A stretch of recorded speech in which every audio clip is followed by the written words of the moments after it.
What is up, guys? Teddy Cornwell here, and welcome to the Underdog Talk, ladies and gentlemen, the most underrated podcast on earth. And there's something about the underdogs, ladies and gentlemen.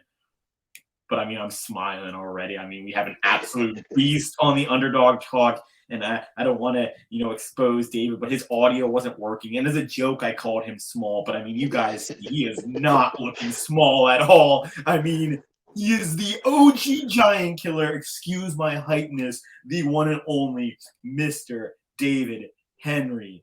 What is up, sir? How you doing today, man? I'm doing really well, man. I woke up feeling really good, and I was just telling people, I was like, it's one of those days where you wake up and you just feel good for no damn reason. It's just one. It is good. You can't explain it, so everything is flowing pretty smooth. So I'm happy to be around, and every day above ground is a good day, man. So thank you guys for having me on the cast. Damn right. Every day alive is a day alive. Be blessed for that. And I mean, if I was looking like this, I'd be pretty happy in my life. Dude, I'd be pretty stoked. So me being happy, not looking like that, I can't even imagine what you're feeling like. Now, obviously, the OG giant killer. I mean, you are that guy. You are the giant killer. And, to me, it's almost like the OG giant killer shouts underdog. So even Yeah. obviously you appeared at the Mr. O 5 times, establishing yourself as one of the best of all time, a great. Have you ever felt, you were underrated or that underdog mentality in your career, sir? All the time, man. Even up until the last time I stepped on the stage, still a little irritated with the whole thing. And they can freaking say what they want, and then all those other haters out there can voice their opinions as they will.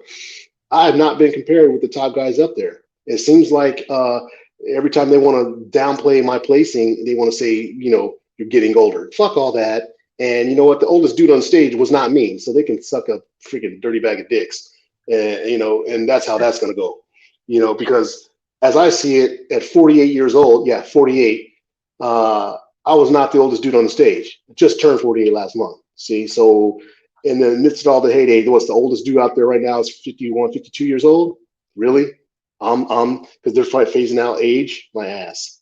So, I'm getting better as it is. Stuff. I'm still training as hard and as heavy as I did in previous years and all the other things. My body's not tired. I gave it a rest. I give it rest quite often. I haven't overdriven my system with stuff or anything like that. Blood work and all the other things that dudes who should be doing what they're doing and doing what we do should be doing is all in line. You know what I mean? So the reason why I can smile is because I know inside I'm going to still be around for the next several years. You know what I mean? And My health, my other stuff is like that is not in question here. I agree. And, We'll leave it like that. and I refer to you as one of the greatest of all time. So whatever everyone else says, fuck them. And, it's funny is I don't think age matters in bodybuilding. So again, anyone who hasn't done it, I guess using your words, can suck a big bag of dicks. Now, I love that mentality. I know some people are going to hear this and go, Dave, you really shouldn't have said that. You know what? If you know who I am and you know how I feel about this industry, the way it's been going, and how disrespected I've been for certain things, I'm irritated, and I train in the gym like I'm irritated. So if I look like I got the resting bitch face, I've got the resting dude dick face because I'm irritated at the fact that I haven't been given the respect due of an Olympia champion. You know what I mean? And social media has killed all that. When you start looking at somebody's accounts and stuff, and you're like, oh, they got 4.3 million followers, and this guy's only got 130,000. Who gives a shit? At the end of the day, it's like they could have bought him. I earned everything, every title I've gotten, every ounce of sweat, literally blood, and the rest of that has been earned. And just like my coach said, it's earned. Everything you get, it's earned. And this is my choice to be in the industry, of course, like anybody else's. And I'm not done yet. So I just hit the gym today for some chest and shoulders. I posted that reel up you guys posted on. Yep. And, that wasn't all of it, you know what I mean? Just because the reel is only limited what you can see. But I'm feeling good, man. Joints are good. Knees are still good. Low back is good. Those areas that are critical, still rocking. Life's good. And, I also don't think many people, and I've got to say this, thank you for your service, sir. And I don't think many people have had two dope jobs, as obviously, sir, you were in the Air Force, and God, Correct. you were a weapons expediter. I mean, initially a weapons expediter. So I started off as a weapons load crew member, of course, as you do when you go in. Then I became a flight line expediter, driving NASCAR circles around the flight line, reviewing my troops and stuff. And then I became a weapons section chief for the 55th Helicopter Rescue Unit at Davis Monthan in Tucson, Arizona, before I retired. So basically, the helicopter units with the helos and the 50 cal guns and the Dillon minis. We mounted in the side of the HA-60 Paypox and stuff. That was my last job before I got out, before I retired, if you will. Well, thank you for your service, sir. And I mean, so what's interesting to me is, I don't know if people know, but your first ever show was actually on the Air Force Base. And to me, that sounds like a movie. I mean, that sounds just like a plot in a movie. Jacked Air Force guys competing. I don't know. Maybe I'm watching too much Top Gun, and obviously you won. And it wasn't even close from what the stories say. And my first competition, man, was 16. I was 16 years old, and I competed at Lackland Air Force Base. Of course, that's the gateway to the Air Force. Literally, that's what's on the front gate of Lackland when you come in. And I did it at 16. I took third as a lightweight novice, with no competition history or any training like that, formal training in my belt. So that was my very, very first competition I did. And I was a doinker on stage. And if anybody doesn't know that term, doinkers are those guys that can't pose and they're all crunched up on the stage doing their poses. They haven't opened them up and stuff and learned to open up their body and stuff. So I was one of those dudes, but I felt all right. I was like 135 pounds, something like that. Gosh. And, I stepped on stage once and I think you described me. So I'm from now on to tell people I'm a doinker. But at this point, did you see the greatness that would follow? I mean, when you took the stage, did you see? I did not. All right. I did not. I told everyone my career, man, I wanted to be a WWE wrestler. That was my goal. I tried out for WWE Tough Enough when they came to Korea. My first stint over there in '98, and I did everything other than the height. I was not the height at the time that they wanted. They wanted 5'8". I'm 5'5". So FFL, FML, he was like, short kings.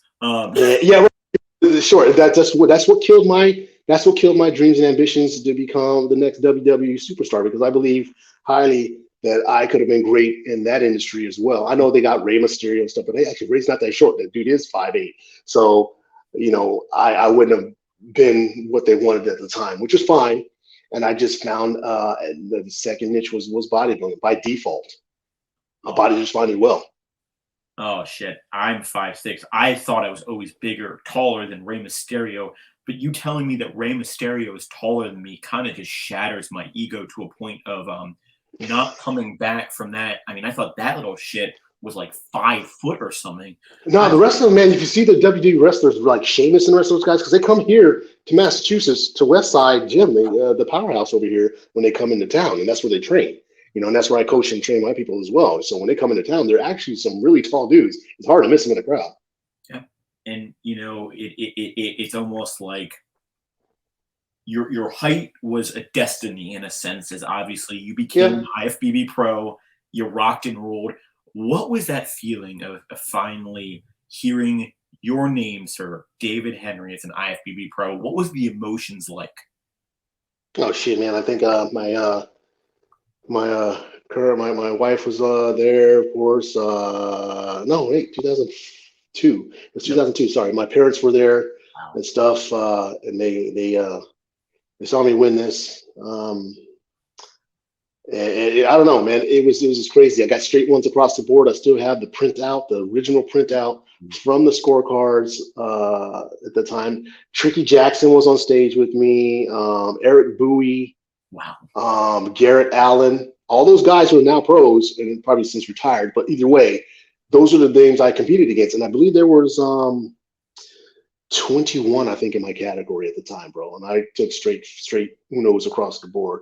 So anybody who says they got that, put up or shut up. Prove it. Put up or shut up. And I haven't heard many pros with those numbers. I mean, that's pretty damn impressive. It's almost like they knew that you were destined for greatness. I keep on saying that because, I mean, just looking at your career, I see greatness. And I think you need to hear that as well. Now, you've really kind of seen it all in the bodybuilding world, sir. So, what is your biggest tip for someone who is looking to become, that bodybuilder like you once were, sir? I mean, I'm not done. So once were, I mean, I train like an amateur still. And that's something I push on people, no matter how big your head gets and how far your career goes, train in the manner that got you there. You know what I mean? So don't be like, oh, okay, I got it here. Now I can smooth coast and sail and stuff. And because trust me, there's always that person out there who's trying to outdo you. They don't know who you are. You don't know who they are. But at the end of the day, if there's any doubt in your mind, you didn't do your homework and you didn't do whatever you had to do to make an improvement, make yourself feel better about the day, there's someone else out there who did.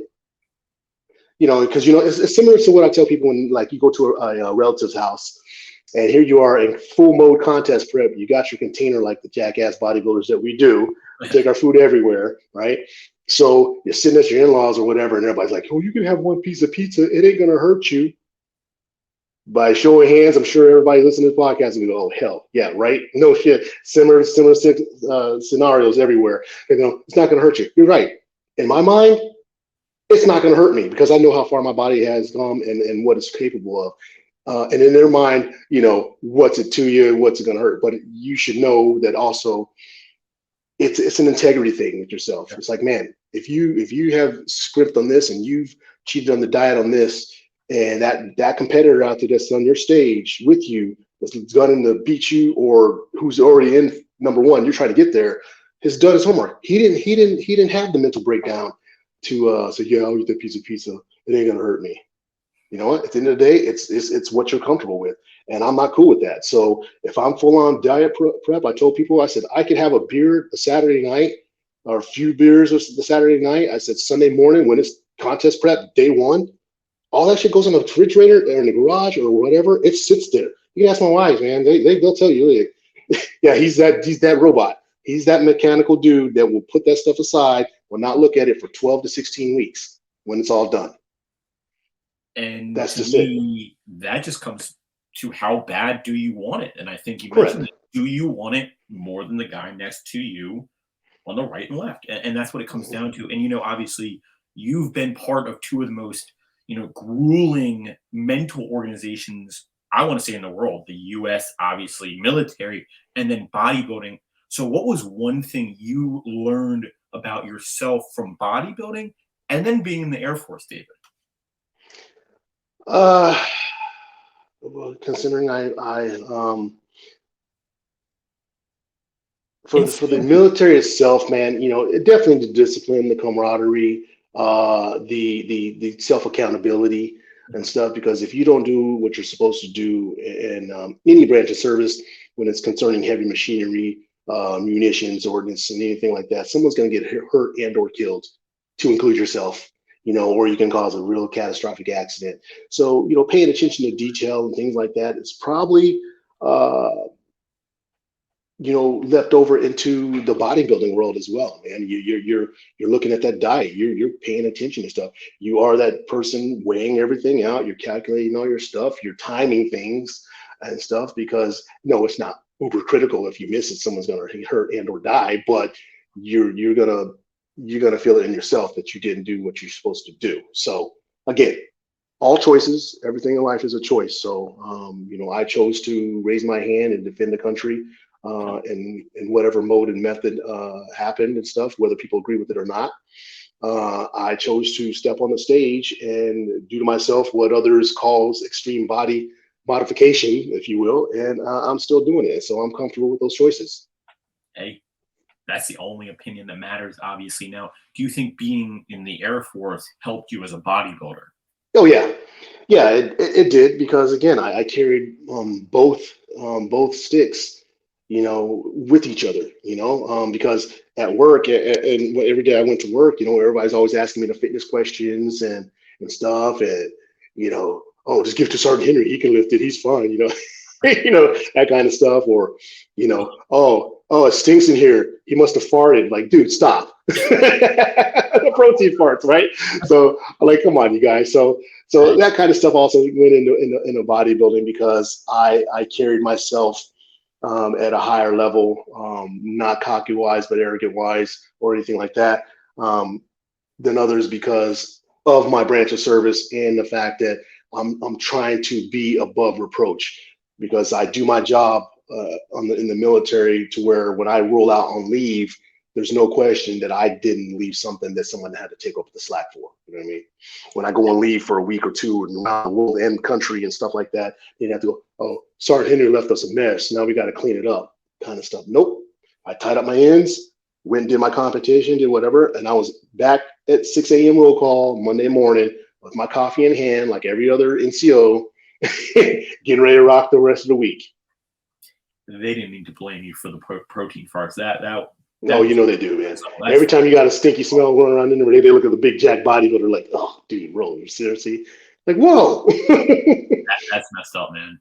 Yeah. Oh, yeah. No, it happens consistently. Cons of being a bodybuilder, I guess. Obviously, oh, man. Protein fart. You got me thinking. Anyways, obviously, besides becoming the IFBB pro in front of your parents, what was your most proud moment in your bodybuilding career so far?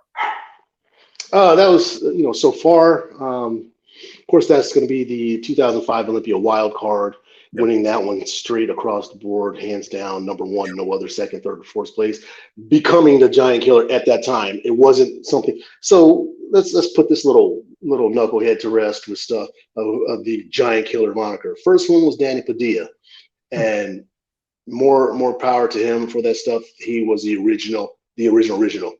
But from that gap till I came along, there were no others. Okay. So it was myself and Lee Priest, if you will, at that point in time. And we were the two originals right there, And so I was given that moniker by Dan Solomon and Bob Cigarello on the stage after I won. That's what they called me. The same thing with former Mr. Olympia, Chris Dickerson. Okay. So I earned that. I didn't go around like I was as someone else and snag that term and try and coin it, to do what's currently happening right this day. You know what I mean? We got damn dogs downstairs going crazy. They can't see anything, but they'll bark. But so that was given to me. You know what I'm saying? So original 2005. So we'll go ahead and we'll do the years of how long I've had that title under me. So when someone else comes along and calls themselves the Giant Killer, that's like the OG in front of it. Just to remember where he came from. You know what? I fucking love it. And I might get criticism for it, but I don't give a shit. Let them criticize, man, because they can't prove it. They don't know, and they haven't done what we've done. And like I said, I was given the moniker. I didn't claim that myself. I didn't name myself like some freaking superhero. Those two who are still in the industry, one who runs the damn Olympia right now, Dan Solomon, the other one, Bob Cigarello, who's the announcer of pretty much every damn contest around. Those two combined collectively on the stage gave me that name. So again, anyone who makes nicknames for themselves, come on, you got to have someone else make the nickname for you. Correct. It's like me calling myself like Superman. Like who am I to call myself a legend? Like, someone else got to call me a legend for it to mean something. And that, sir, is why I think you are just a champion. The mindset you bring to the sport. Now, I've got to ask the $1 million question. I've been thinking about this. All right. Is there a potential return for DH to bodybuilding on stage? I've been on stage, dude. I take a break, man. Where you been? Coming back. We need you, man. Come on. I've been back. This year? Dude, I just got back from Japan like fucking 8 weeks ago. All right, I'm questioning you then. Do you have, all right, let me ask this. Do you have any shows upcoming that you can talk about yet? Yeah, I'm prepping for the Masters Olympia, man. As soon as they pull the names, supposedly April 20 something. April 10th is the deadline. I was the first one to drop my name in the hat. I said, I'm going for it. If I can get one more Olympia title from that, and there's another individual in his 50s that think he's going to get it, good luck to him. I'm going for it. So there's that. What I've learned. This is 212. Remember, it's the 212. So it's limited to those the categories. Okay. What I've learned from you, sir, if you work your hardest, that's all you fucking can do. And I bring conditioning, among other things, to the stage. I'm known for conditioning. First and foremost, that's how I preach it. That's how I teach it.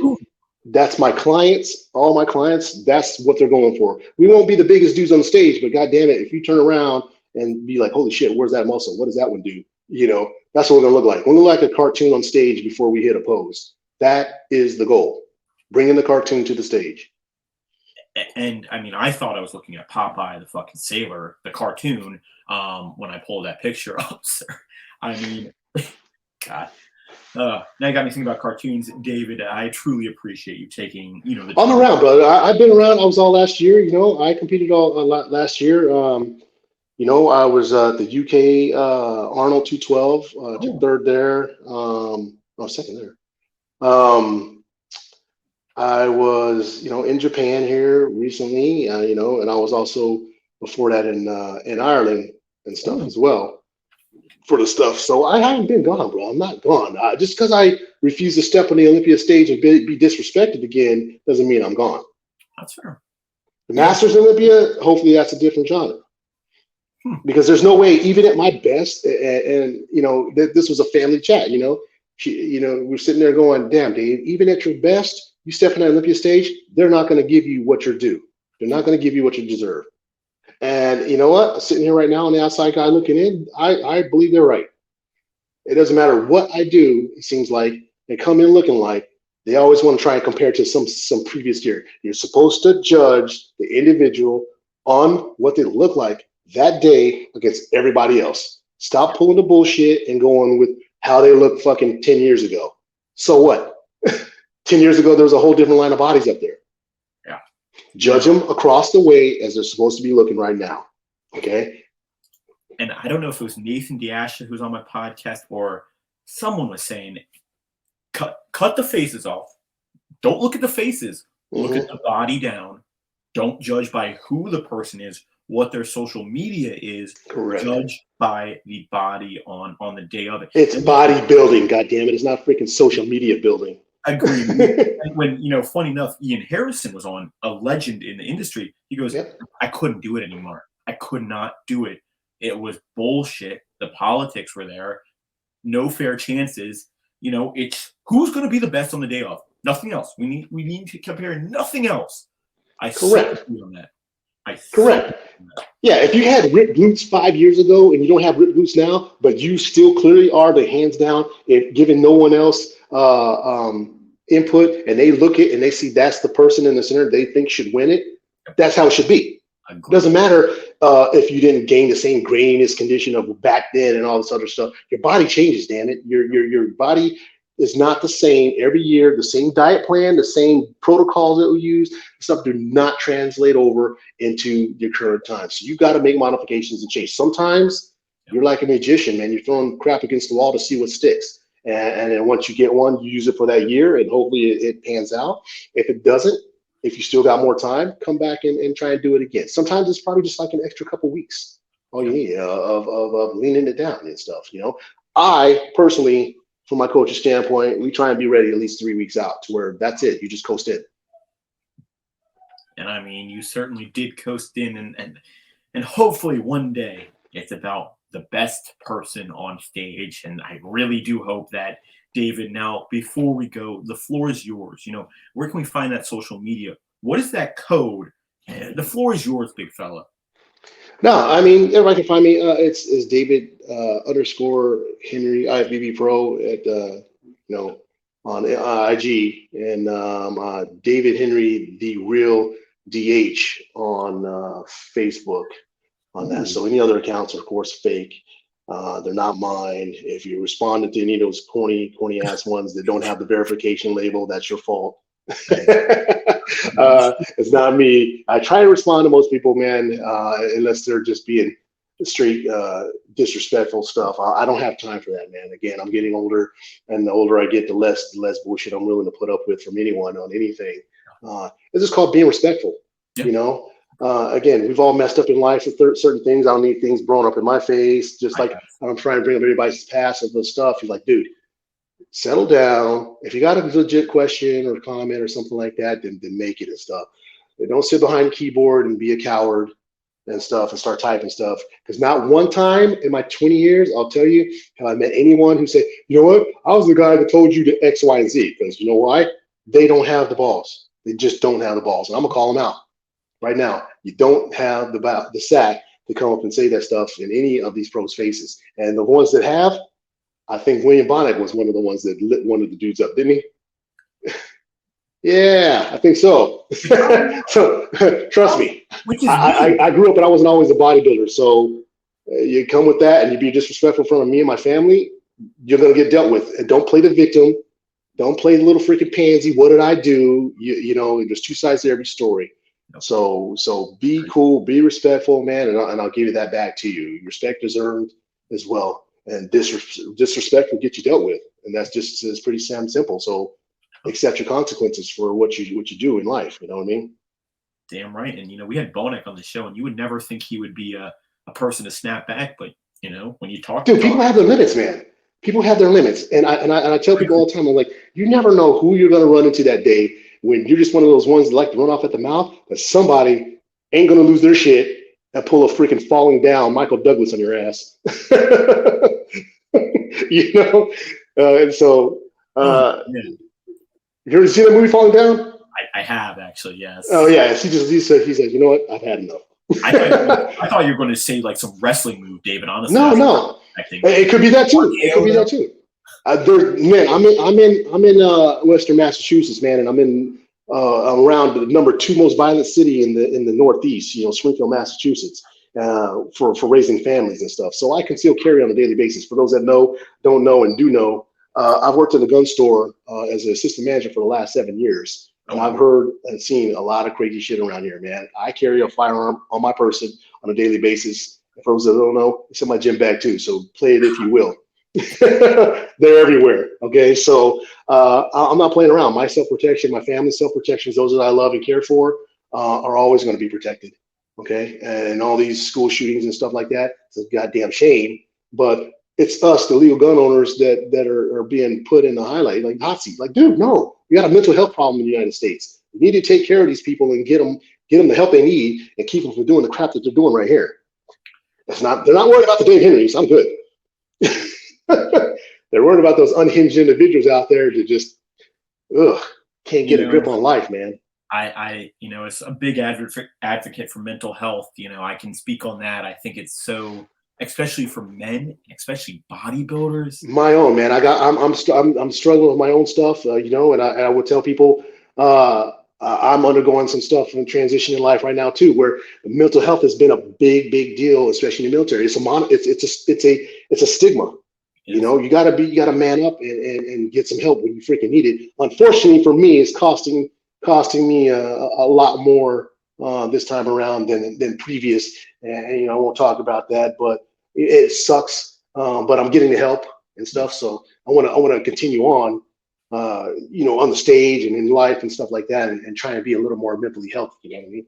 Hey, and David, from all of us, I mean, that is what takes balls, ladies and gentlemen, being open about your mental health, because, I struggle with the worst mental health in the world. I run a podcast. I get to talk to these legends, and the legends have the same problems you have. There is nothing to be ashamed of. Get the help when you need the help. Talk to someone, and it is not embarrassing as a male in America to hide your emotions. It's simple as that. Enough said. Get the help you need. Hell yeah. We're all in the best country in the world. There's no excuse for anything below that. And I think there's plenty of help out there, man. Plenty of avenues out there for anybody to get some assistance, no matter what road you're facing, man. Again, every day above ground is a good one. So if you can get that in your head, go get your head straight talk to somebody and keep yourself from freaking flipping out and doing other catastrophic harm to yourself or anyone else. Yeah. You are not alone. And please, if you have anything, reach out to the podcast. We will make sure that we get you that help, listen to you. And that is so key. And ladies and gentlemen, first person to use DHOGK15 at the one and only Pharmaceuticals Asian Pharma Official. I will send you a signed autograph from one of the legendary guests that we've had on this podcast. How long have you been with this supplement company, David? Oh, Aslan Pharmaceuticals. It's DHOGK15. That's my code. Yeah, that's what I was saying. Okay, yeah. No, man, since just February, bro. Like last month. I mean, again, they approached me. You know what I mean. I wasn't looking for anyone. I've been hella busy with my personal training and stuff, both online and in person and stuff, and dealing with personal issues and stuff, like you said. So they reached out to me, you know, and I said, yeah, why not? You know, we know what they are, we know what they do. It's like, I'm not going to go into that. Yeah. But again, life is a choice. I'm comfortable with my choices on those things, and that's all there is to it, you know? Yep. And if you think it's right for you guys and you want to use that code, I don't think there's a better fucking code in the industry than you can use than that one right there. And if it is right for you, send me a screenshot of you using it, and we'll get you a signed autograph. Right on, man. Well, good. One more time, the OG giant killer, the one and only Mr. David Henry. Sir, it has been such an honor and privilege kicking it with you, talking bodybuilding, talking your career, man. I'm blushing over here how much you're just awesome, man. I can't stop seeing I appreciate it, man. I try to be better on a daily basis, man, if I can, you know, and that's really it. Try and be 1% better than the day before if you can, you know, and treat everybody with respect and kindness, because at the end of the day, they deserve that too from yourself, you know. And be better than yourself. And one thing that I've learned of being the host of this podcast, there's only one person you can compare on this earth, and that is you the day before. You comparing yourself to anyone is a dangerous game. Compare yourself to the day before and be better than that. And I know you can agree on that, David. Yeah, look in the mirror, man. That's your biggest enemy. That is the man in the mirror, guys. Don't forget to follow David on Instagram. Check out his YouTube as well. Yeah, his reels that are now dropping. I'll be putting some more YouTube stuff up, man, here and now shortly. Since I'm not with the other company, I can actually do my own thing and not have to tag them, all kinds of stuff. And I want to do a preparatory series actually for the Masters Olympia. So look for that to be coming up. I mean, like a daily, like this is what I'm freaking eating, kind of old school Ronnie Coleman kind of thing, you know. I am very excited for that, just to see your training, because I know it ain't average, it's above average, knowing you, David. I mean, I use a variety of principles, man, when I'm training now. So you guys will see that too, and I might talk about that a little bit in the videos as well, what I'm doing. Hey, well, guys, also follow and subscribe to David's YouTube. All that stuff will be in the bio of this video. I mean, guys, don't forget to like and comment and subscribe on this video. Until next time, the giant killer and the underdog out.